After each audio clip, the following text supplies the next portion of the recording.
नमस्कार दोस्तों, प्रतिबद्ध क्लासेस में आपका स्वागत है। आज हम राजनीति विज्ञान से संबंधित महत्वपूर्ण प्रश्न श्रृंखला का अगला भाग प्रस्तुत कर रहे हैं। उम्मीद है आपको प्रश्नों की श्रृंखला पसंद आ रही होगी। यह मध्य प्रदेश के एमपी सेट एग्जाम और असिस्टेंट प्रोफेसर तथा मध्य प्रदेश की अन्य परीक्षाओं हेतु लाभकारी सिद्ध होगा। तो चलिए आरंभ करते हैं मध्य प्रदेश सेट और अन्य परीक्षाओं के लिए राजनीति विज्ञान के महत्वपूर्ण प्रश्नों की श्रृंखला। आज का क्वेश्चन है, पहला क्वेश्चन है, उपद्रव और प्रदर्शन निम्न में से किसके उदाहरण हैं? आपको बताना है उपद्रव और प्रदर्शन से क्या तात्पर्य है। ऑप्शन ए संस्थागत हित समूह, ऑप्शन बी संघ का हित समूह, ऑप्शन सी है गैर संघ का हित समूह और ऑप्शन डी अप्रतिमानित हित समूह। दोस्तों इसका सही उत्तर हो जाएगा ऑप्शन डी अप्रतिमानित हित समूह उपद्रव और प्रदर्शन का उदाहरण है।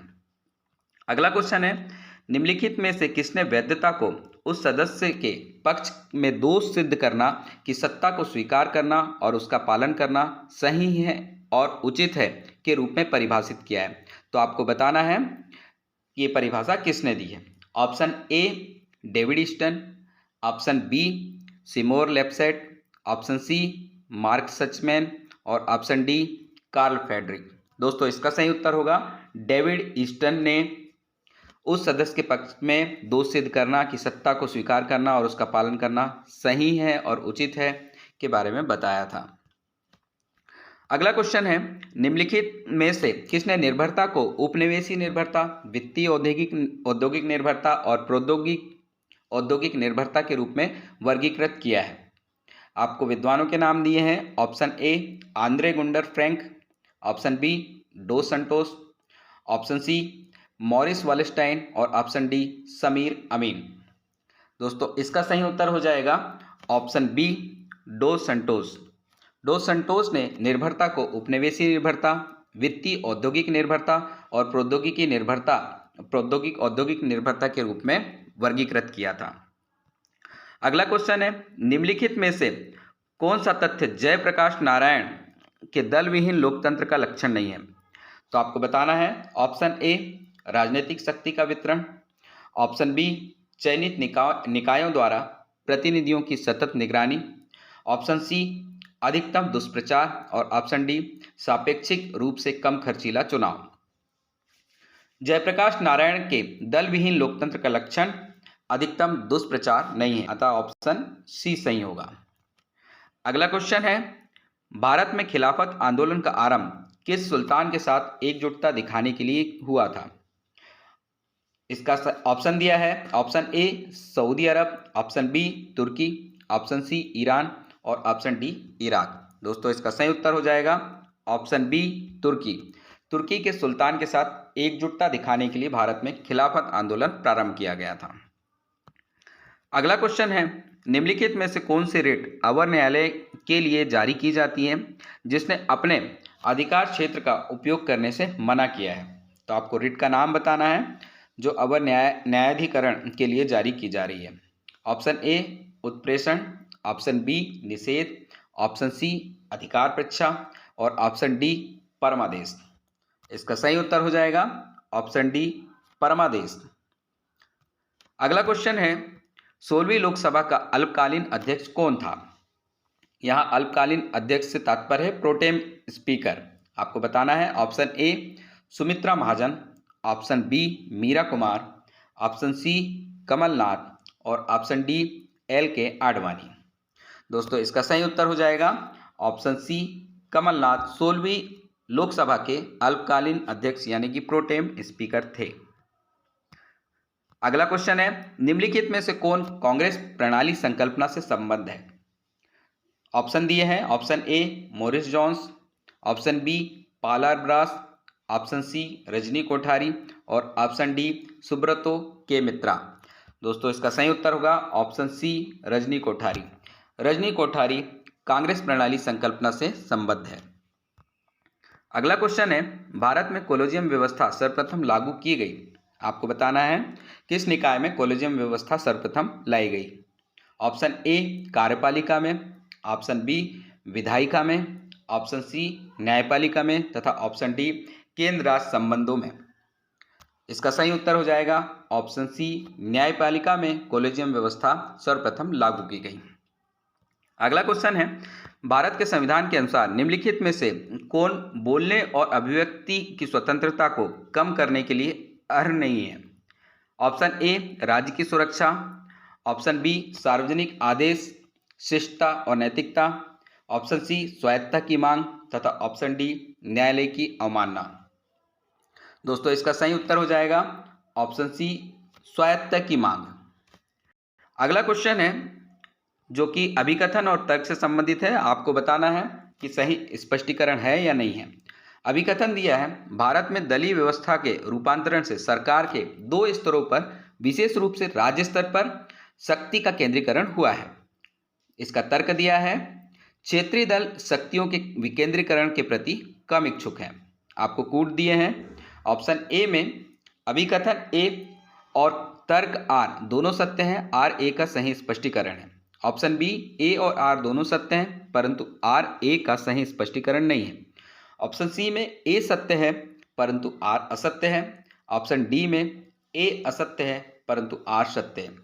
दोस्तों इसका उत्तर हो जाएगा ऑप्शन ए, अभिकथन और तर्क दोनों सत्य हैं तथा तर्क अभिकथन का सही स्पष्टीकरण है। अगला क्वेश्चन है, निम्नलिखित में से किसमें भारत के मुख्य निर्वाचन आयुक्तों को कालक्रम अनुसार व्यवस्थित किया गया है? तो कुछ ऑप्शंस दिए हैं, आपको बताना है किसका कार्यकाल कालाक्रम अनुसार व्यवस्थित है। ऑप्शन ए एसपी सेन वर्मा, सुकुमार सेन, जेएम लिंगदो और टीएन शेषन। अगला है सुकुमार सेन, एसपी सेन वर्मा, टीएन शेषन, उसके बाद जेएम लिंगदो। ऑप्शन सी में है एसपी सेन वर्मा, टीएन शेषन, फिर सुकुमार सेन और जेएम लिंगदो, तथा ऑप्शन डी में सुकुमार सेन, टीएन शेषन, एसपी सेन वर्मा और जेएम लिंगदो। दोस्तों इसका सही उत्तर हो जाएगा ऑप्शन बी, पहले सुकुमार सेन, फिर एसपी सेन वर्मा, फिर टीएन शेषन, उसके बाद में जेएम लिंगदो। अगला क्वेश्चन है, भारत में अनुसूचित जनजातियों के लिए निम्न में कौन से विशेष प्रावधान किए गए हैं? आपको प्रावधान दिए हैं, साथ में कूट दिए हैं, आपको सही जानकारी देनी है। प्रावधान के अंतर्गत है, पहला लोकसभा और राज्य विधानसभा सभाओं में सीटों का आरक्षण। दूसरा है केंद्र सरकार द्वारा कल्याण हेतु विशेष अनुदान देना। तीसरा है सार्वजनिक सेवाओं और रोजगार में सीटों का आरक्षण, तथा चौथा है शिक्षा संस्थानों में सीटों का आरक्षण। कूट दिए हैं, पहला, दूसरा और तीसरा सही है। ऑप्शन बी में पहला, तीसरा और चौथा, ऑप्शन सी में दूसरा, तीसरा और चौथा, तथा ऑप्शन डी में पहला, दूसरा, तीसरा और चौथा। दोस्तों इसका सही उत्तर हो जाएगा ऑप्शन डी, यानी अनुसूचित जनजातियों के लिए विशेष प्रावधानों के तहत लोकसभा और राज्य विधानसभा में सीटों का आरक्षण है। साथ ही केंद्र सरकार द्वारा कल्याण हेतु विशेष अनुदान मिलता है, सार्वजनिक सेवाओं और रोजगार में सीटों का आरक्षण मिलता है, तथा शिक्षा संस्थानों में सीटों का आरक्षण मिलता है।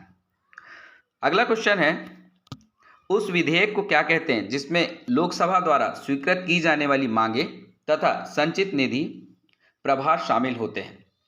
आपको विधेयक का नाम बताना है। ऑप्शन ए विनियोग विधेयक, ऑप्शन बी मांग विधेयक, ऑप्शन सी मुद्रा नीति विधेयक और ऑप्शन डी वित्त विधेयक। दोस्तों इसका सही उत्तर हो जाएगा ऑप्शन ए विनियोग विधेयक। अगला क्वेश्चन है, भारत सरकार द्वारा राज्य भविष्य निधि के अधीन प्राप्त धन को कहां जमा किया जाता है? आपके पास में ऑप्शन दिए, ऑप्शन ए समेकित निधि यानी कंसोलिडेटेड फंड, ऑप्शन बी कोष यानी ट्रेजरी, ऑप्शन सी लोक लेखा यानी पब्लिक अकाउंट, तथा ऑप्शन डी आकस्मिकता निधि यानी कंटिजेंसी फंड। दोस्तों इसका सही उत्तर हो जाएगा राज्य भविष्य निधि के अधीन प्राप्त धन को ऑप्शन सी यानी लोक लेखा पब्लिक अकाउंट में जमा किया जाता है। अगला क्वेश्चन है, निम्न में से कौन सी वेबर की नौकरशाही की विशेषताएं हैं? आपको वेबर की नौकरशाही की विशेषताओं तथा कूट को सम्मिलित करना है। विशेषताओं में पहला व्यावसायिक योग्यताओं के आधार पर चयन, दूसरा अनुबंध के आधार पर नियुक्ति, तीसरा स्टाफ के सदस्य व्यक्तिगत रूप से स्वतंत्र होते हैं और चौथा है कार्मिक पद छोड़ने के लिए स्वतंत्र होते हैं। दोस्तों इसका सही उत्तर हो जाएगा ऑप्शन डी पहला, दूसरा, तीसरा और चौथा। यानी व्यवसायिक योग्यताओं के आधार पर चयन, अनुबंध के आधार पर नियुक्ति, स्टाफ के सदस्य व्यक्तिगत रूप से स्वतंत्र होते हैं तथा कार्मिक पद छोड़ने के लिए स्वतंत्र हैं। ये सभी वेबर की नौकरशाही की विशेषताएं हैं। अगला क्वेश्चन है, निम्न में से कौन सा कथन प्रशासकीय संगठन के क्षेत्रीय सिद्धांत की हानियों के संदर्भ में गलत है? तो आपको गलत कथन का चयन करना है। ऑप्शन ए, बड़े क्षेत्रों के लिए अनुपयुक्त। ऑप्शन बी में प्रशासन की एकरूपता कठिन हो जाती है। ऑप्शन सी में स्थानीयता को बढ़ावा देता है तथा ऑप्शन डी में क्षेत्रीय हितों का आधिपत्य। आपको बताना है प्रशासनिक संगठन के क्षेत्रीय सिद्धांत की हानियों के संदर्भ में गलत कथन। तो इसका सही उत्तर हो जाएगा ऑप्शन ए, बड़े क्षेत्रों के लिए अनुपयुक्त है। दोस्तों अगला क्वेश्चन है, निम्नलिखित में से कौन सा पूर्व प्रचलित योग्यता प्रमाण नहीं है? आपके पास में ऑप्शन है। ऑप्शन ए, विनिमय प्रणाली। ऑप्शन बी, लूट प्रणाली। ऑप्शन सी, कार्यालय विक्रय। और ऑप्शन डी, संरक्षण प्रणाली। दोस्तों इसका सही उत्तर हो जाएगा ऑप्शन ए, विनिमय प्रणाली। आपको यहाँ पे बताना था पूर्व प्रचलित योग्यता प्रणाली का विकल्प विनिमय प्रणाली नहीं है। अगला क्वेश्चन है, मॉस्लो द्वारा प्रतिपादित मानवीय आवश्यकताओं के पदक्रम में निम्नलिखित को कालक्रम अनुसार व्यवस्थित करना है। ऑप्शन दिए हैं। ऑप्शन ए, सुरक्षा, सामाजिक, आत्मजैविक और आत्म प्रत्यक्षीकरण। ऑप्शन बी में आत्मसम्मान, सामाजिक, जैविक, आत्म प्रत्यक्षीकरण, सुरक्षा। ऑप्शन सी दिया है आत्म प्रत्यक्षीकरण, आत्मसम्मान, सामाजिक सुरक्षा और जैविक। तथा ऑप्शन डी दिया है जैविक, सुरक्षा, सामाजिक, आत्मसम्मान और आत्म प्रत्यक्षीकरण। दोस्तों इसका सही उत्तर हो जाएगा ऑप्शन डी, जैविक सुरक्षा, सामाजिक आत्मसम्मान और आत्म प्रत्यक्षीकरण। अगला क्वेश्चन है, निम्नलिखित में से किस रिपोर्ट की सिफारिश पर ब्रिटेन में योग्यता आधारित भर्ती प्रक्रिया अपनाई गई थी? ऑप्शन ए में Fulton committee report. Option B, Northcote Trevelyan report. Option C, Radcliffe Maud commission report. और option D, Tomlin commission report. आपको बताना है किस रिपोर्ट के आधार पर ब्रिटेन में योग्यता आधारित भर्ती प्रक्रिया अपनाई गई है। दोस्तों इसका सही उत्तर हो जाएगा नॉर्थ कोटे ट्रेवेलियन रिपोर्ट, यानी ऑप्शन बी सही है। अगला क्वेश्चन है, नायफ अल रोधन ने अपनी पुस्तक sustainable history and dignity of man में राष्ट्रीय सुशासन सुनिश्चित करने के लिए निम्नलिखित में से कौन सा न्यूनतम मानदंड सम्मिलित नहीं किया है? तो जो मानदंड सम्मिलित नहीं है उसके बारे में जानकारी देंगे आप। पहला है ऑप्शन ए, साम्यता और समावेशन। ऑप्शन बी, कानून का शासन। ऑप्शन सी, नियंत्रण एवं संतुलन की व्यवस्था। और ऑप्शन डी, पारदर्शिता। दोस्तों इसका सही उत्तर हो जाएगा नियंत्रण एवं संतुलन की व्यवस्था सम्मिलित नहीं है, बाकी अन्य जो ऑप्शन दिए हैं वो सम्मिलित हैं। अगला क्वेश्चन है, सार्वजनिक पद पर बैठे व्यक्तियों की जिम्मेदारी के संबंध में जब एक अधिकारी विधिक कर्तव्य अनुपालन में असफल हो जाता है यह क्या कहलाता है? आपके पास ऑप्शन दिए हैं अवैध कर्म। ऑप्शन बी में है कृत्याकरण। ऑप्शन सी में अपकृत्यकरण और ऑप्शन डी में है कृत्यापकरण।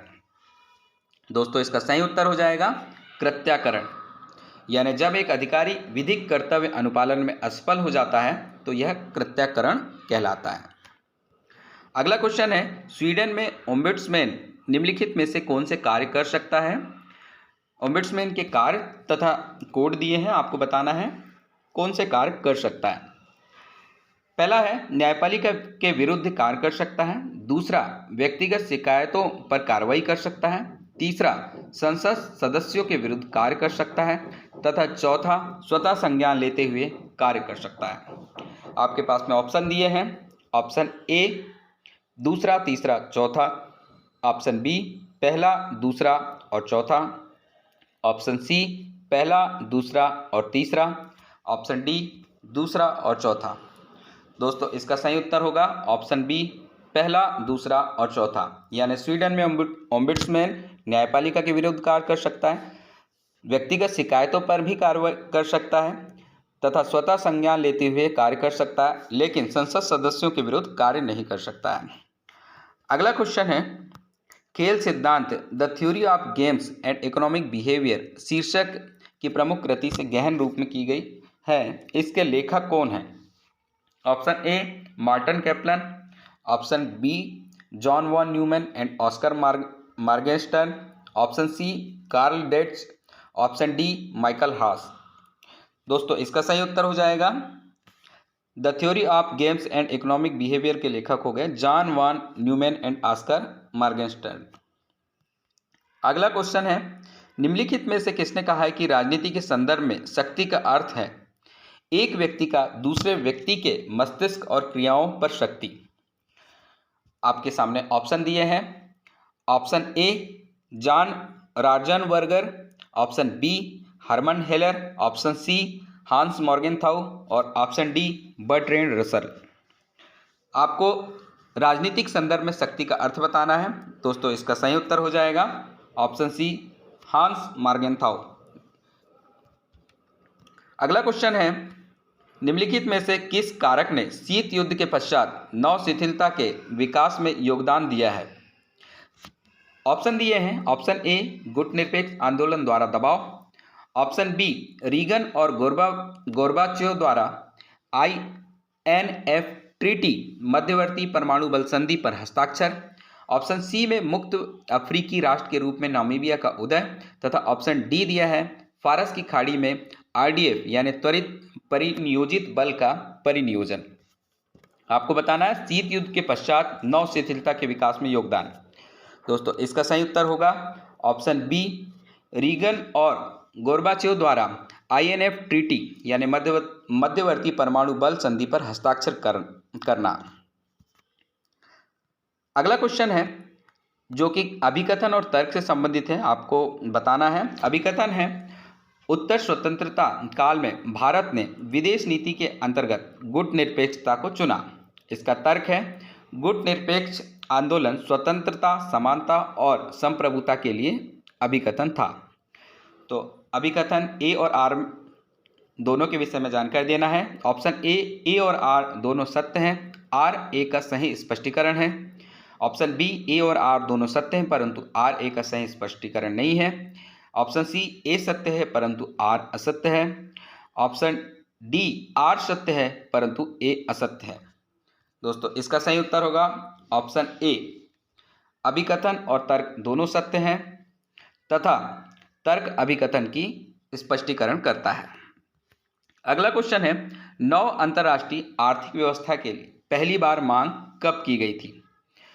आपके पास ऑप्शन है। ऑप्शन ए तेहरान शिखर सम्मेलन, ऑप्शन बी डरबन शिखर सम्मेलन, ऑप्शन सी क्वालालंपुर शिखर सम्मेलन और ऑप्शन डी है अल्जीरियस शिखर सम्मेलन।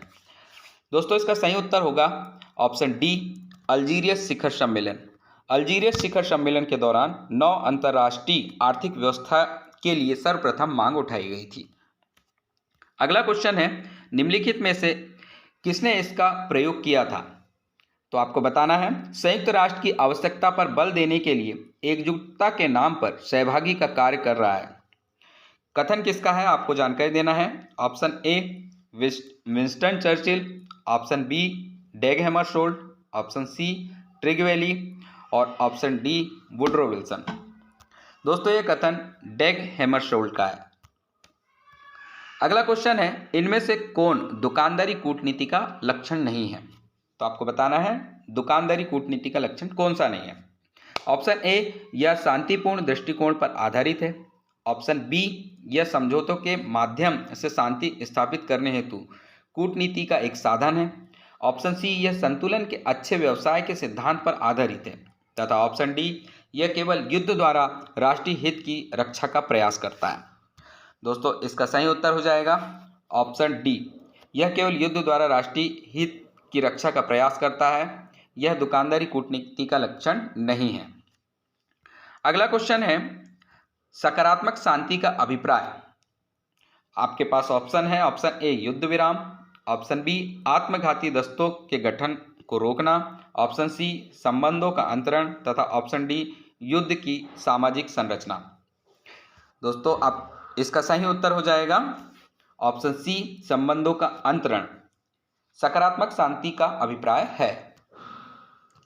निम्नलिखित में से किसने कहा कि राजनीतिक सिद्धांत सामान्य शब्दों में व्यक्तियों को सजगता के साथ समझने और उनके सामूहिक जीवन और संगठन की समस्याओं को हल करने का प्रयास है।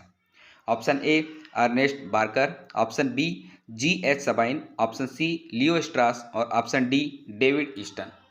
इसका सही उत्तर हो जाएगा ऑप्शन बी G.H. सबाइन। अगला क्वेश्चन है, निम्न में से किसने राजनीतिक दर्शन की मृत्यु पर दुख प्रकट किया। Option A Robert Dahl, option B Peter Laslett, option C Peter Winch और ऑप्शन डी डेविड ईस्टन। दोस्तों इसका सही उत्तर होगा राजनीतिक दर्शन की मृत्यु पर दुख पीटर लास्लेट ने प्रकट किया। अगला क्वेश्चन है, नव उदारवाद के संदर्भ में निम्नलिखित में से कौन सा विकल्प सही नहीं है, आपको बताना है। ऑप्शन ए रोनाल्ड रीगन और मार्गरेट थैचर की सरकारों के दौरान नव उदार दृष्टि व्यापक रूप में विकसित हुई। ऑप्शन बी यह अंतर्राष्ट्रीय आर्थिक क्रम में कीन्सी धारणा पर प्रहार करता है। ऑप्शन सी यह आर्थिक हस्तक्षेप नीति को पूर्णतः नकार के रूप में उत्पन्न हुआ और ऑप्शन डी यह मुक्त बाजारों और उदार पुनर्सुधारों पर बल देता है। तो आपको बताना है नव उदारवाद के संदर्भ में कौन सा विकल्प सही नहीं है। दोस्तों इसका सही उत्तर हो जाएगा ऑप्शन सी यह आर्थिक हस्तक्षेप नीति के पूर्णतः नकार के रूप में उत्पन्न हुआ है। दोस्तों ये हमारे प्रश्न का आज की श्रृंखला का अंतिम प्रश्न था। कल फिर से ऐसे ही प्रश्नों के साथ में हम पुनः मिलेंगे। धन्यवाद। जय हिंद।